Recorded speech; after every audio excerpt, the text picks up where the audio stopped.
It's good to see all of you again this evening. Thought I recognized somebody over there. It's good to see someone from Pennsylvania. At least one of you. It is good to be here with you in this hot desert. I'll tell you, it's not bothering me. Hot back in Pennsylvania is hot, not even near 100.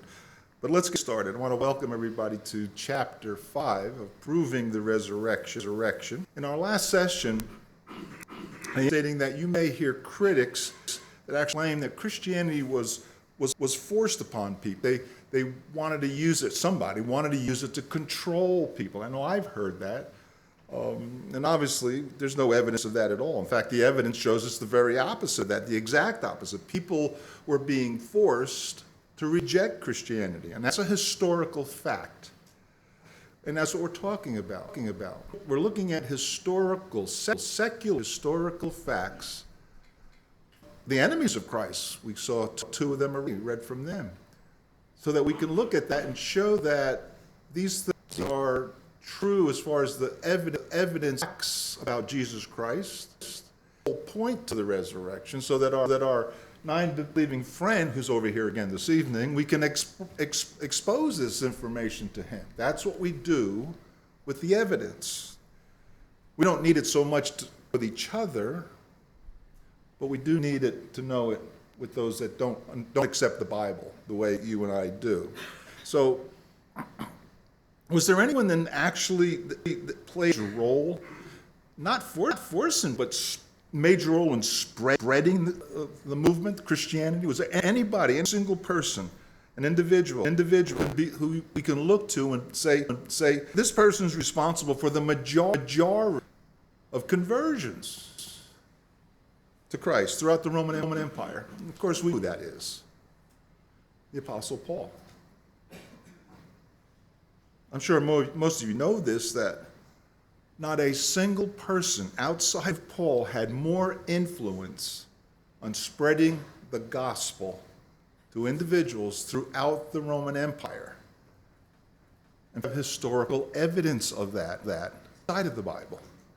If there ever was a person who forced Christianity, it really had to be Paul. Not that he did, but he was the one that's more responsible.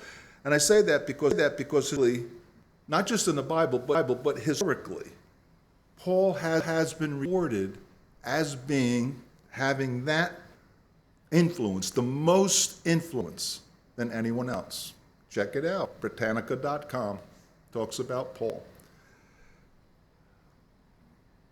There's no record in Scripture or even in secular history that tells us anybody else had that kind of influence.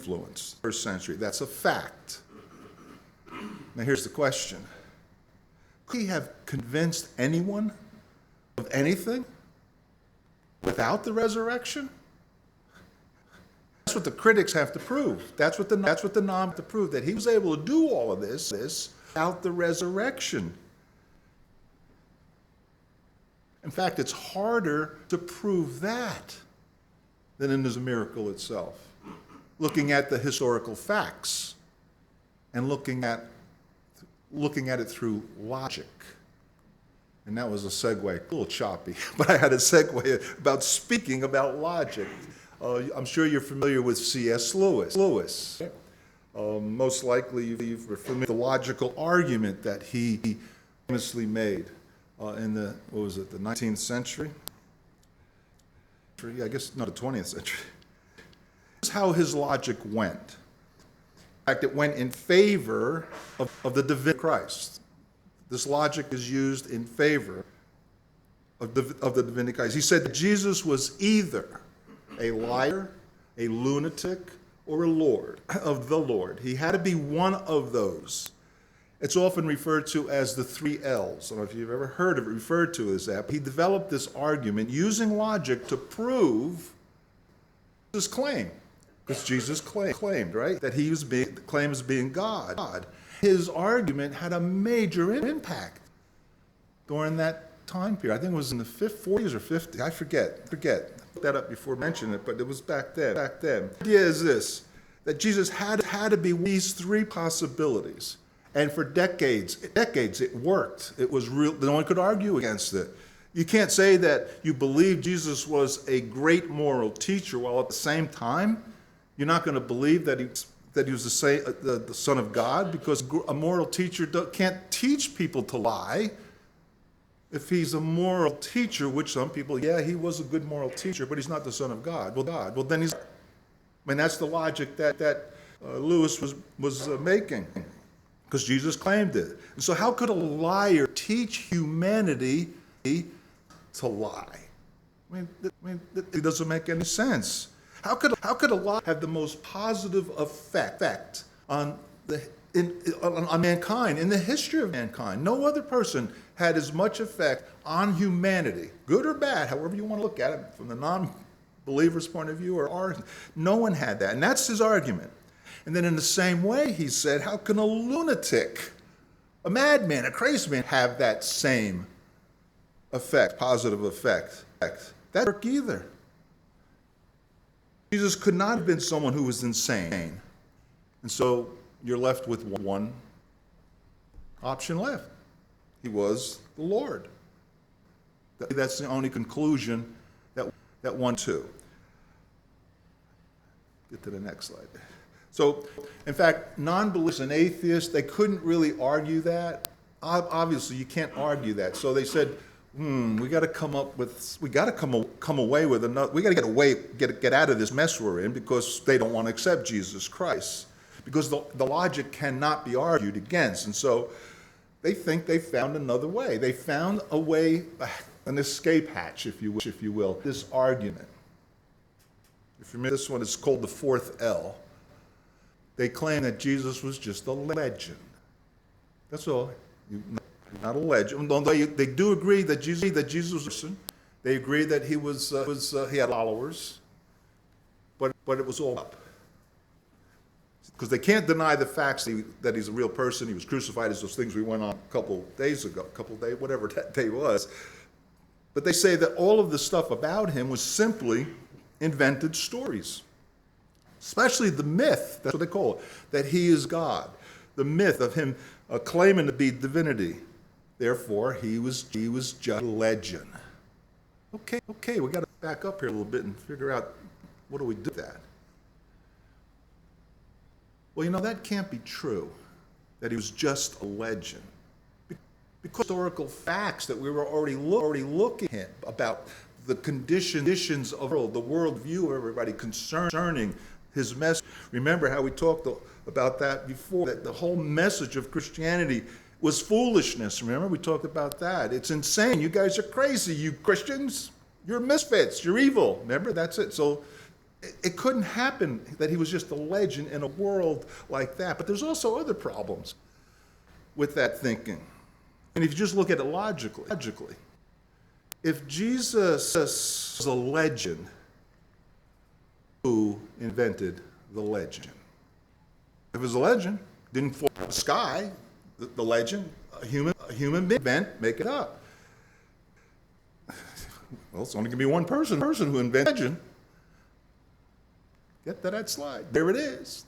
The Apostle Paul. Because historically, secular history tells us he had the most effect of converting people to Jesus Christ. So if anybody invented the legend, that's the guy. This guy, Paul. But the logic was the same things with him. It also then means that Jesus the man was not the one who had this amazing impact on the world. If he was just a legend. It had a man who invented the legend. The one that had all of this impact on this world, that changed the world, turned it upside down. This man, because Jesus was really a legend, he invented the legend. Okay, but then we come back to that same C.S. Lewis logic. Same logic. Was he a liar? Was Paul a liar? Was he a lunatic? A liar can't teach the world how not to lie. And a lunatic can't be the most famous person on the planet have the most positive impact. Lunatic. And so the same logic worked. He had to be who he said he was, the Lord's servant. Oh, let me get caught up to my slides there. There he goes. Okay. So using the same logic that C.S. Lewis came up with the first three L's, it works for this last L as well. He's not a legend. Therefore, let's look at Paul a little closer. Actually, historically, we know quite about him outside of the Bible. A lot of information about Paul that you can find outside of the Bible. Every credited historian and scholar recognize at least 5 of his letters that he wrote in the first century. At least 5. Now you and I, we accept all 13 of his letters. Because we're Christians, we believe and trust the Bible. Mr. Non-believer over here doesn't. But he can't deny the historical facts. A lot of different, Britannica, you asked me, Gary, some of the resources. Britannica talks about Paul. And in that, the majority historians, almost 100% of them, accept the 5 letters he wrote in the first century. In other words, no one argues about that. 100% his. No, he wrote it. This is a fact. Cannot deny it. Which means also deny that he was a real person. See, they can try to say Jesus was a legend. Okay, Mr. Non-believer, but you can't deny Paul. Your own history tells you that. He's a real person. He wrote letters. He wrote a lot of letters. And in fact, your side says that, well, we know he wrote those 5. And because he's a real person, because of what he wrote in those letters, then we can know a lot about him. We can know what he thought, what he believed. We can know what his arguments were, what he claimed. We can know a lot about this man, Paul, just by reading the letters that everyone accept, even non-believers, that he was a lot. And since we can know things about him, then from a naturalistic, humanistic vantage point, there's something that doesn't make sense in his letters. If Jesus was a legend, and this man invented Jesus, and he wrote these letters, there's something that doesn't make sense in those letters. A humanistic, non-believing view. It doesn't make sense by anybody's point of view. You know, I take the sides of the atheists sometimes and the believers sometimes. Oh, by the way, those five lemons, 1st and 2nd Corinthians, Galatians, and 1st Thessalonians, the letters that no one disputes. And it's interesting why most of them, or I should say many of them, do accept Ephesians, but then there are a lot that don't. We'll save that we're going to do Q&A after this, and so if you have questions about anything, let's do that. Let's talk about things that you might have questions about. But these 5, 100%, they don't dispute it. So first of all, here's some of the problems or things that don't make sense of Paul. First of all, he was an enemy of Christ, wasn't he? Wasn't he an enemy of Christ? Yeah, in fact, he was the number 1 enemy of Christ records. The number one enemy, starting with the stoning of Stephen. He was right there. And I'm sure there are other stonings, it's not recorded, but we know he was there, and that was early on. And from what this means then, since he's an enemy of Christ, and we know he wrote these letters, then that means we have letters, another set of letters from an enemy of Christ. We read about Tacitus and Lucian, the enemies of Christianity. Well, Paul started out as an enemy of Christ, and we have his letters. We can read them. So this means that we have letters written directly from an enemy, and we have a lot of documentation. This enemy of Christ. And where was this enemy of Christ based? Well, he was based in Jerusalem, right? He was a Pharisee. And that means that he had everything at his disposal to check and to confirm any false ideas or false things that were invented. He had that capability of doing those things, if indeed these things were made up. He had that capability. I mean, as the number one enemy of Christ, he searched for that missing body. Remember, we talked about the missing body. He can interview those Roman soldiers and get skinny right from those soldiers who went to the priest that we talked about line, right? He can do that. I mean, he can interrogate all eyewitnesses. He knew there were over 500 eyewitnesses who saw Jesus one time, at the same time, I should say. So he could do that. He can go interrogate those. I mean, he had the authority and power to do that. And he would be a person that would do that. And so the fact of the matter is, this kind of a person, an enemy of Christ, with that kind of authority, the fact that he ended up as a follower of Jesus Christ, from a naturalistic point of view, crucifixions off the, remember, from the atheist side, Jesus was a legend. An enemy, that vicious type of enemy of Christ, ends up becoming a follower of Jesus Christ. It needs to be explained. Tell me why. Can you tell me why?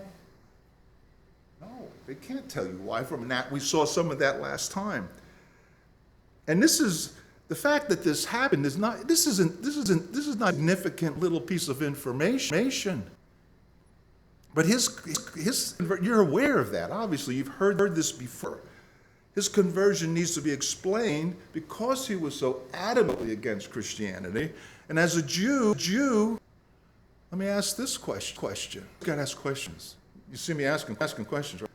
Yeah, I'm always gonna be asking questions. I hope you guys ask questions. But let me ask this question. As a Jew, did he believe that lie that the body was stolen? Maybe. I don't know. I kind of find it hard to accept that he believed that lie, but again, I don't know if he believed the lie that the body was stolen, but this is what I do know.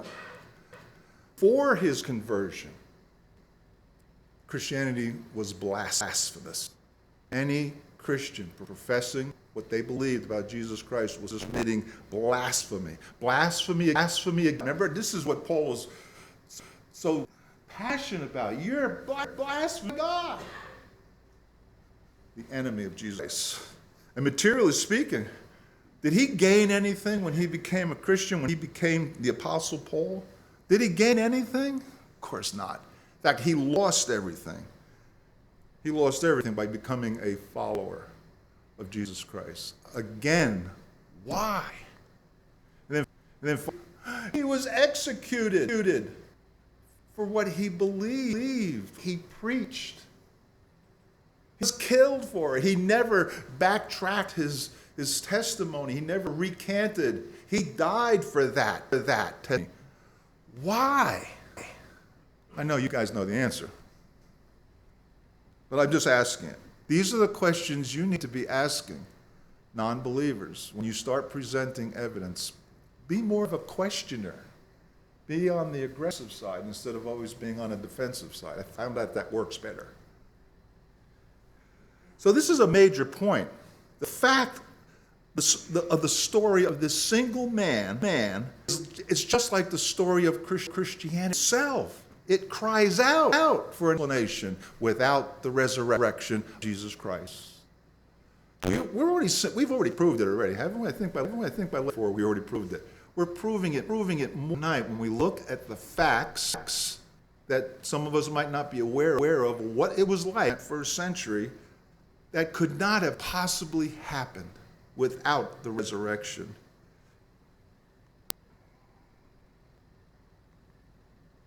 Because if there was no resurrection, then Paul's conversion would be considered a miracle on the scale of the resurrection. All of the conditions and all of the things that are going on. And so ask them that. Why did this happen? And they can't give us an answer. It's going slower tonight here. Maybe I'm not pressing hard enough. Oh, this was the next part. This is important as why he was converted.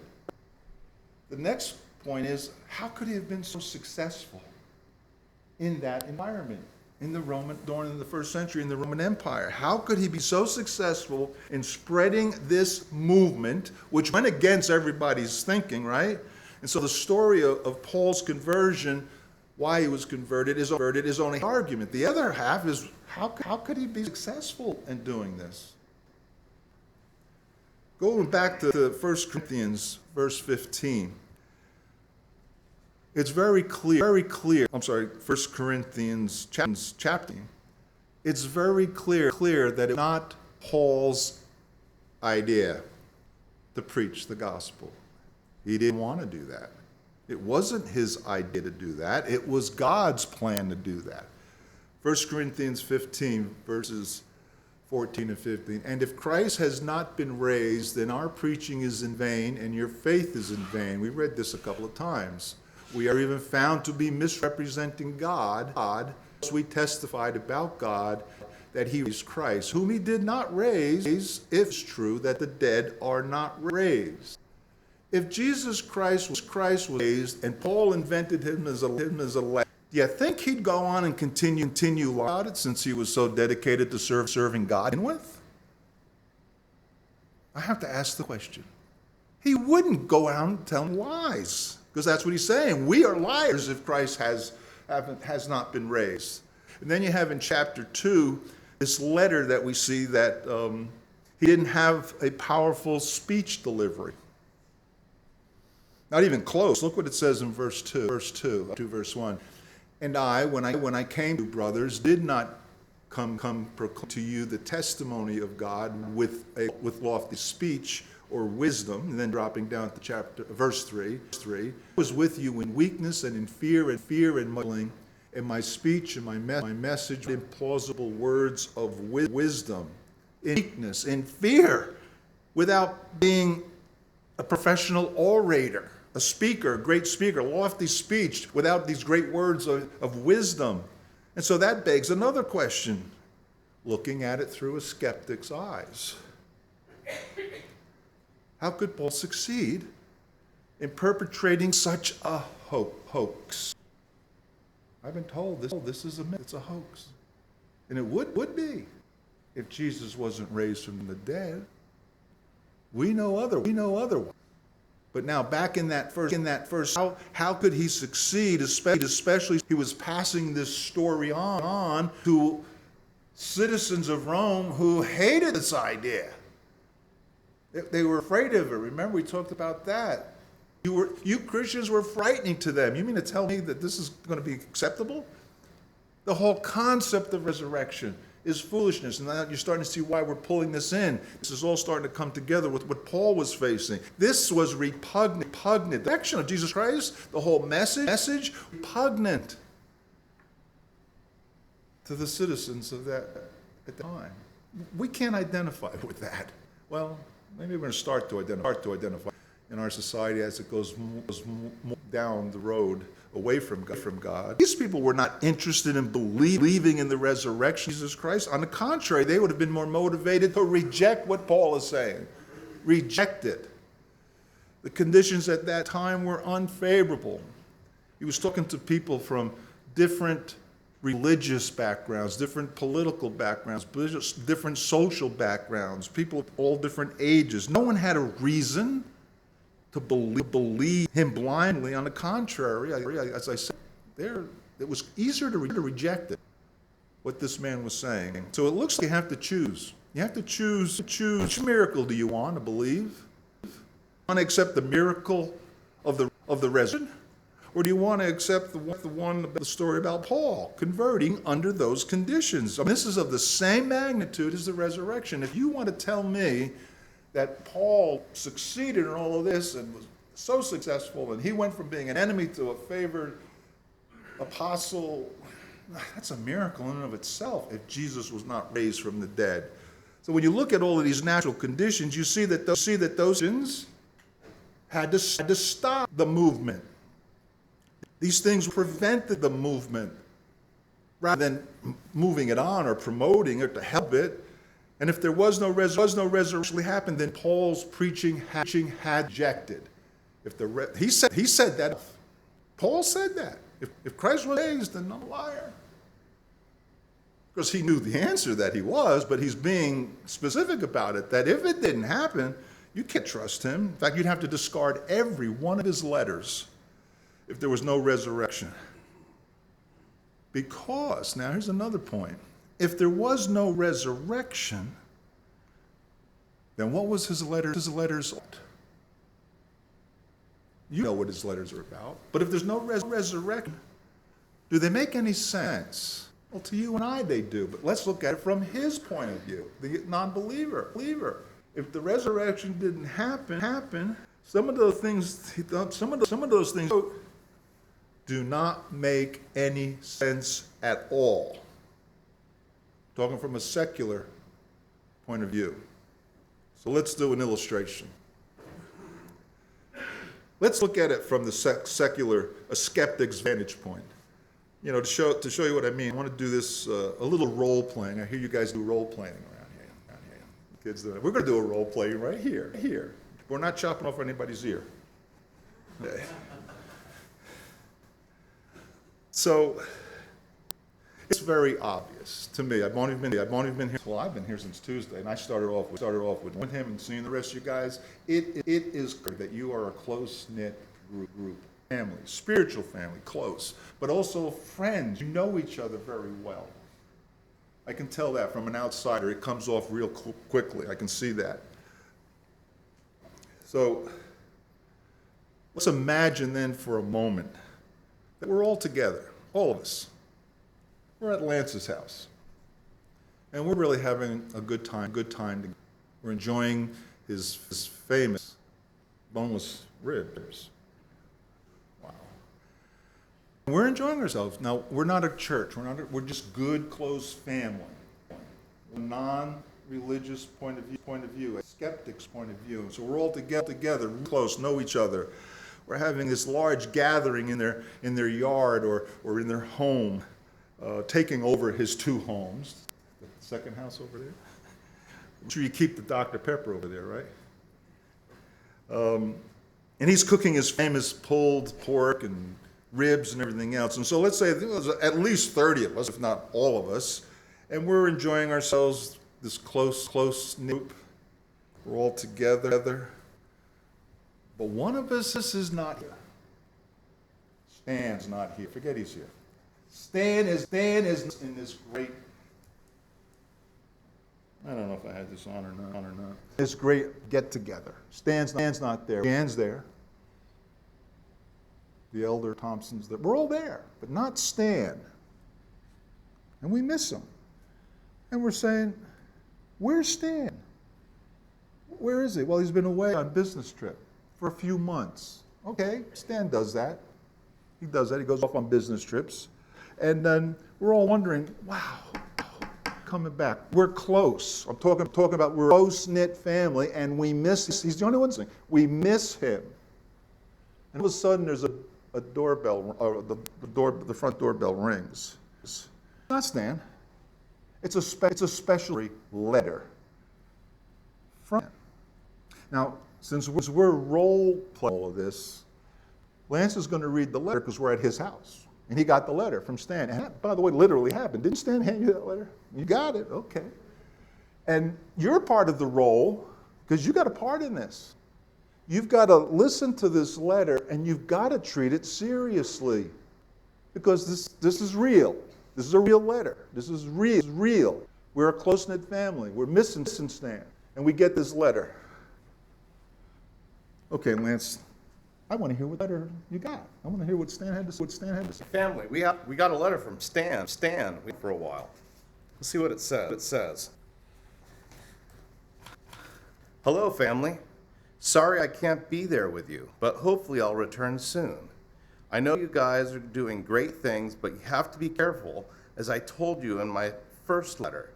It saddens me that I have to repeat myself if all of you start walking upside down on the ceiling at the same time. What would outsiders start thinking? Let everything be done for building each other up, not using outsiders who will start thinking, you're out of your minds. And then I heard that 5 of you guys started flying in different directions all the time. Look, even when one of you starts flying in the house, you need to be careful as you flap your arm. And by the way, as I told you before, don't let more than two of you fly at the same time. Two's the limit. You're going to hurt yourselves or break something.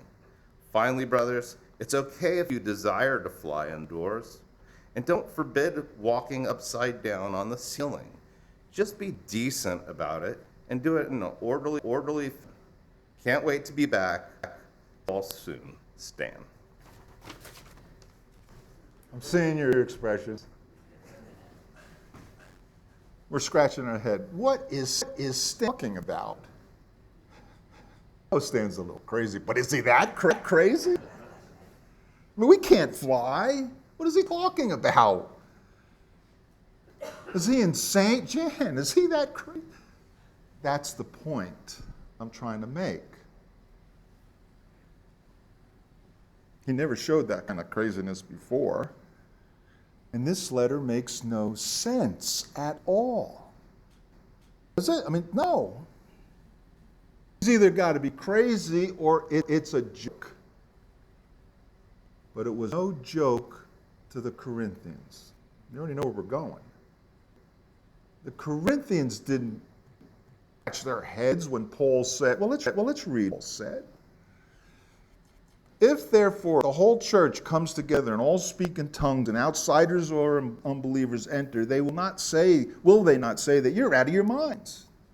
Let all things be done for building up. If any speak in a tongue, let there be only two or three at most, and each in turn let someone interpret. Verse 29. Let two or three prophets speak in his way what is said. If a revelation is with another sitting there, let the first be silent. So, my brothers, earnestly desire to prophesy, and do not forbid speaking in tongues. All things should be done decent and in order. I have that one up? There it is. There it is. I was behind on my slide there. You see the point?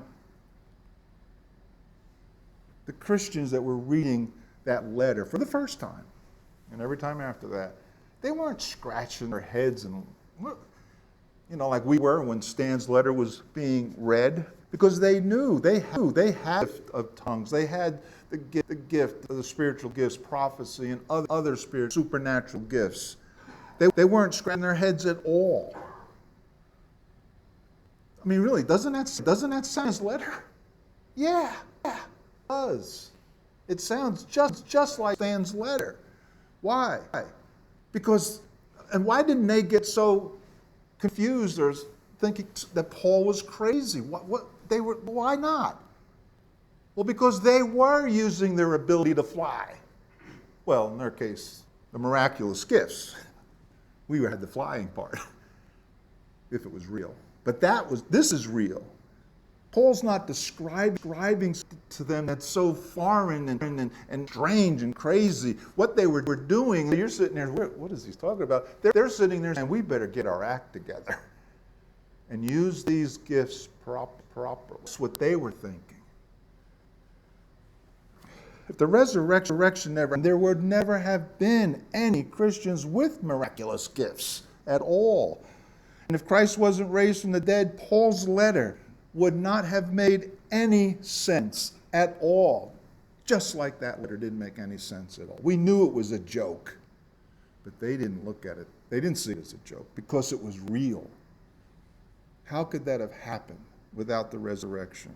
In fact, the First Corinthians didn't only make sense to them all. It was so well known throughout the Roman Empire. Beyond just being Corinthians, who was first written, it was from historical outside of the Bible. We know it was well known as far as Rome, because Christians were using that letter. We have historical evidence of that. Clement of Rome, he wrote a letter to Corinth years later after that letter that Paul wrote. And in that letter, he refers back to the letter that Paul wrote. And he was telling them, you guys got to pay attention to what Paul wrote. Remember about divisions and things like that. Remind them, hey, you got to stop the division. Paul already warned that. And that also tells us that besides it being well known, his letter had authority. Stan's letter. Paul's letter did. It had authority. Christians knew about the letter. They respected it, and they took it seriously. Why? What natural means could have caused those Christians to respond that way to that letter without the resurrection? You hear me saying that all week, right? This is the proof. As I said before, you can't prove a supernatural event, especially one that 2,000 years ago, but you can look at historical facts that are natural, that actually happened, and that all points to the supernatural event. And that's what we're seeing. Because there is no natural explanation for that letter. Plus, consider this. All four Gospels and the epistles, including all the way through the book of Revelation, the whole New Testament, all of it, survived under those conditions.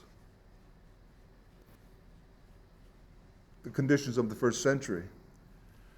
And so the point I'm trying to make is that these details, these facts, they're also crying out for the nation. If the resurrection is just myth, and he was just a legend, and none of that really happened as far as the resurrection, then how could all of these writings survive? Side. 301 AD. Persecution reached its climax. Persecution for the first 300 years. Remember we talked about that. It was risky business to be a Christian. But in 301, Diocletian, if I'm pronouncing that Caesar's name right, that emperor, he sent out the stormtroopers. Remember I talked about the stormtroopers. He sent out orders. This is all historic, recorded. He sent orders to you Christians. You give up your books. They were scrolls. They weren't one single book. They didn't have one single Bible. They had all of these. They had documents. And he said, I want all of those documents. Give us those documents. You're dead. Burn the documents. We're going to burn you too. You guys ready to give it up? Don't forget, they had a lot of documents, not just the 27 that we have. They had more than 27. And they had to start looking at which ones are we willing to die for? I'm not going to die for First Clement or Barnabas, the Epistle of Barnabas, because those were hired in 301 AD. I'm not going to do those. But I'd be willing to die for First Corinthians because I know that's from Paul. How did they survive when the whole Roman Empire wanted to take the books, take you? In fact, there's even history written about they hearing this is a wooden building, let's say, and the troopers would put chains around all the exits. They probably only had one. Torch it up, everybody, all of you guys in it, because you refused to give up your books, your documents. How did this survive without the resurrection? How could you then say, it's a fake hoax. Take it all. Don't kill me. Don't kill my children. Don't kill my family. No, they died. For the documents, they died. Whew. If the resurrection is just a myth, how could these writings actually even survive? It's impossible. Without it. In fact, the whole New Testament doesn't make sense. Not just Paul's letter, First Corinthians, the whole half of the New Testament doesn't make any sense if the resurrection didn't happen. This is a phenomenon, singular, that it can't. You have to explain it, and you can't. You can't explain it by natural means, and that whole argument's about if the resurrection didn't happen, then all of this had to occur under natural. So we're going to get ready here. I'm going to close out with a couple of questions, and then your turn. When critics simply come up and you're in a conversation, makes unsubstantiated statements, and they'll ask you something like, what about this?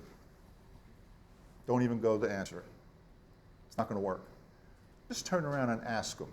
I got 5 questions here that you can ask them. In fact, they can't answer these questions without the resurrection. You know that they're not going to be able to answer. So you're one of them. Here's the question. The first one. This is from what we talked about in previous lessons. How could Jesus' death all by itself inspire any enthusiasm at all among Jews and Greeks?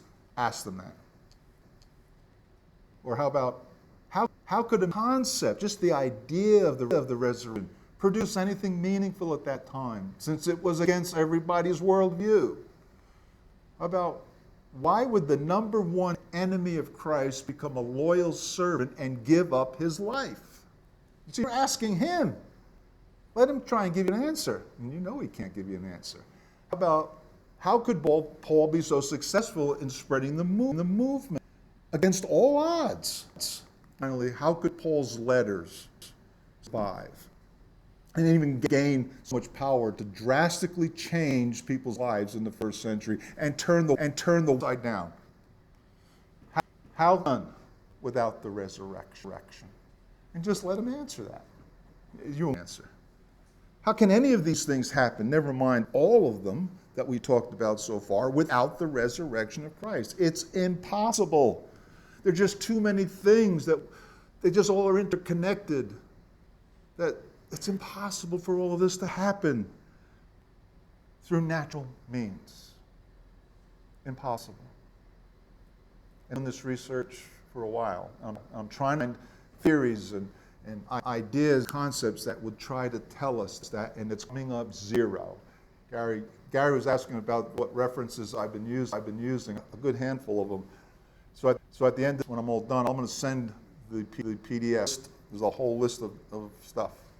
In fact, it's the same references that I use in these other series. Why do we have only 27 books? Why don't we have 10? Why don't we have 100? Why only 27?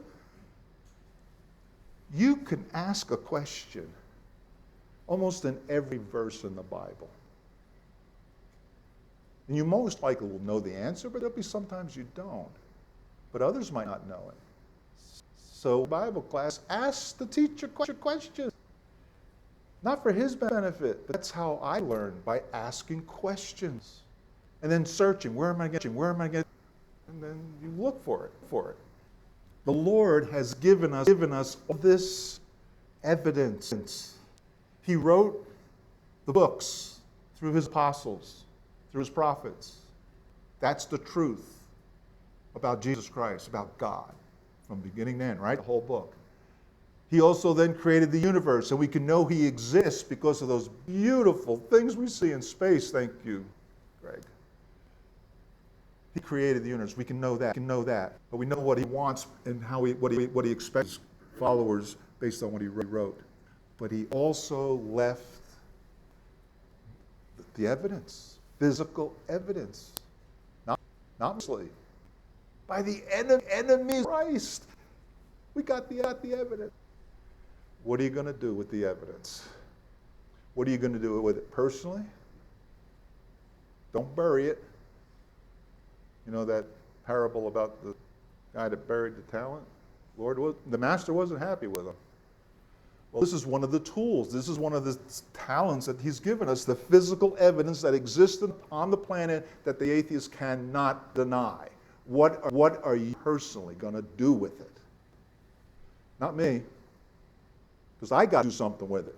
This is only one thing I do it, to try to motivate other people. But I'm there just like you other guys when you're sending it to people. Oh, I'm gonna create some cards. And this is a tool that we're going to be using in Honesdale. And the cards are going to be little things you can put in your pocket. And when you have a little conversation, you're not going to be able to answer and go through all of this. Give them a card. Just give them a card. And that'll have a QR code and things on to go right back to the videos of these things. These are the tools that I want to encourage you to use. And it's very passive. It's not really aggressive and in people's face. Let them ask the questions, and then you ask them a question.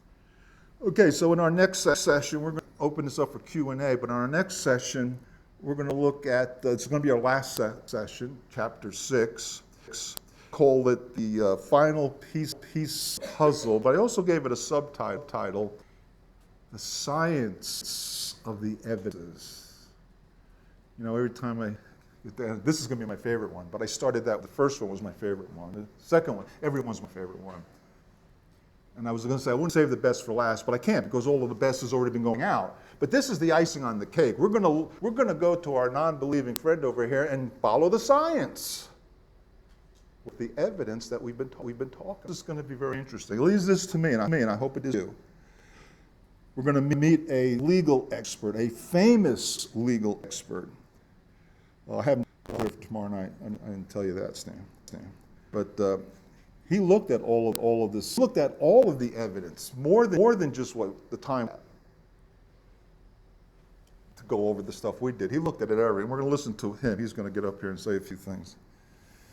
Don't get scared. It's a slide. So, with all of that said, I want to open up the Q&A before we turn it over to Stan. You're going to get up. Okay. There's one more piece of evidence too. Yeah. Have you thought about Mary's other sons, Jesus' brothers? Particularly, there's something very interesting about James. There's also external evidence about him, which then the non-believers can't deny. And in fact, I'll just share this with you, and then we'll open for questions. Jesus' brothers, they're why I'm a Christian today. You know, being raised Catholic, Mary never had any children besides Jesus. And so when this member of the Lord's church asked me to read the passage there in Mark, I said to him, I don't know what Bible you're reading. That's not in my Bible. Jesus didn't have 4 brothers with names. Yeah, I was serious. He was still here, right? He didn't even tell me what it meant. He didn't know. He just gave on a piece of paper. I went home over the Navy, and it's in my Catholic Bible. He had brothers, so we're going to look at one of his brothers, which is amazing. So I look forward to that session tomorrow night. Go ahead. If you have any questions, things that maybe I brought up, you wanted more clarification or a comment. Yes? Concerning all 24 of Jesus is a legend, I've been verified Matthew, Mark, and those 4 Paul's letters, and they present the resurrection of Jesus both of them. So I'm wondering how people can believe that all 24 is a legend with verification and other people writing about that. Let's see, I think I'm bad at the dates, all of the New Testament writings. I have to look at the references. I know Paul's letter to the Galatia, I think, was one of the first New Testament books written. Correct me if I'm wrong on that. I think Galatian was right up there in the front. John, the Gospel of John was the last of the 4. We know that. That's a good question. I don't know the dates. But the reason I meant the route I did was because non-believers accept the letters that Paul wrote. They don't accept the Gospels. They don't deny that they're written, but they just don't accept that they were written by Matthew, Mark, Luke, and John because there's no names on them. They said that's part of the legend. I'm sorry, part of the invention, that someone put their names on it. Well, no. In fact, there is a lot of secular historical writings about those Gospels. You just have to look for it. But I'm not that familiar with I have it on notes. I just can't remember all this stuff. There's a lot. Good question. But I think Paul's letter, at least that one was the first, one of the earlier letters written. And don't forget, they had hundreds of documents written, Jesus Christ and God, from people, Christians. And the Christians had to figure out which ones were really inspired. Their life depended upon it in 301. And what brought that about was the fact that they were arguing over 7 letters. The 3rd century Christians were saying, no, Revelation's not here. No, 3rd John, that's not one. 2nd Peter, that's not one. They were actually fighting over which letters should be included in the list. They didn't have an official list yet. Another very interesting story. Was your hand up?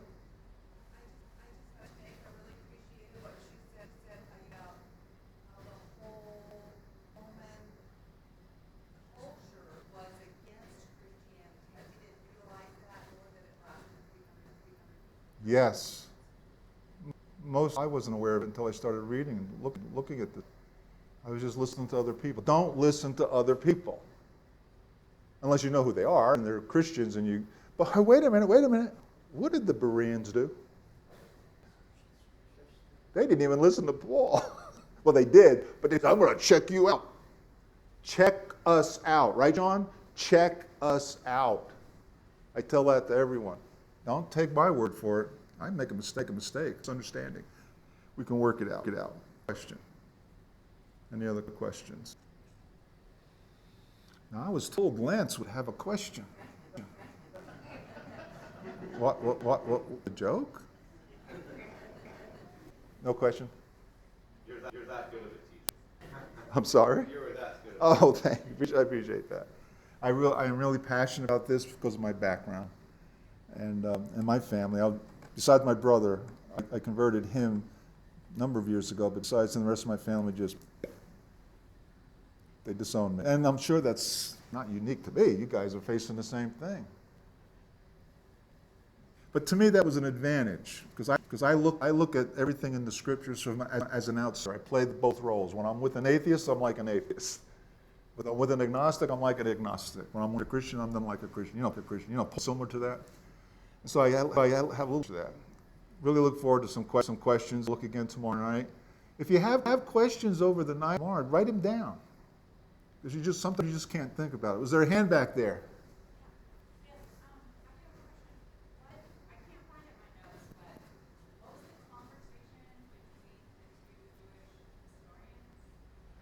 The conversation between the Jewish rabbi. Trypho was his name. Yeah. Well, okay. Let me go a little bit further on that. So, who was that? Was that it was Justin Martyr. Justin Martyr was having a Christian in the 2nd century, and as Christians do, we talk about Christ and we talk about the resurrection. So he met this Jewish rabbi by the name of Trypho. This is recorded in secular history, documented. And he got up to the part about the resurrection, and the Rabbi Trypho said, "Oh, no, Jesus wasn't raised from the dead. They stole the body." Remember how we started off reading in Matthew, that Matthew recorded that went to the chief priests, hey, the body's missing, what are we going to do? This is what you're going to do. You're going to make up the story that disciples stole the body.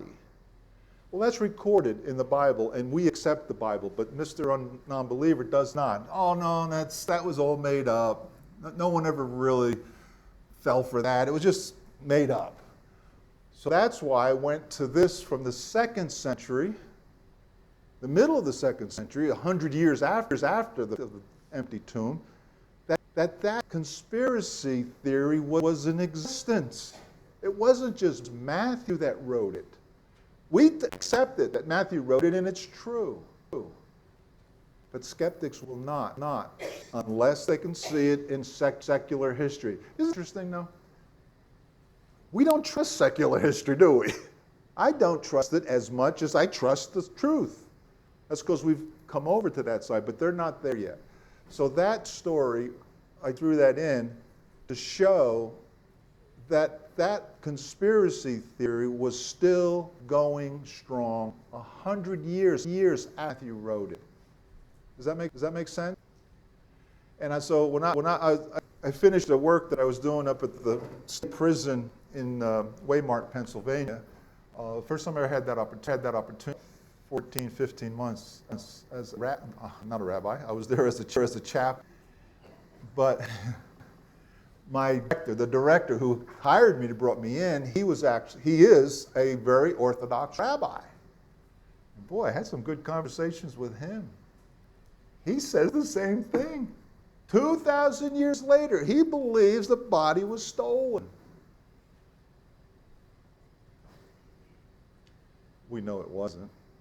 They know it wasn't, the first century. As we went through the session that proved that the first century Christians, or even the non-believers knew, that those scholars we looked at, they knew that the body was stolen.